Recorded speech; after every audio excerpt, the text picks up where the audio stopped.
Hey guys, it's Brenna from Skating. Today I'm in Shelby, North Carolina. Today I'll be showing you the problem we are going to be solving.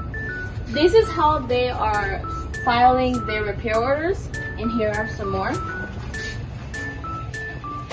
Imagine trying to find only one repair order in all of this.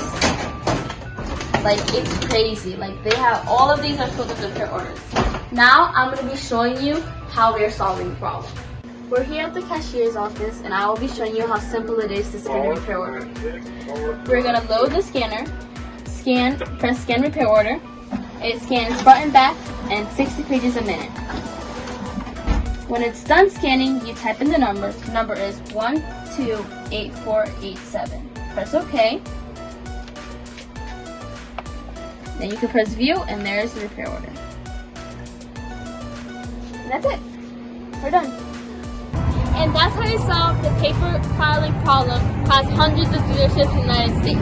My name is Brenna with Skating. I hope you have a wonderful day.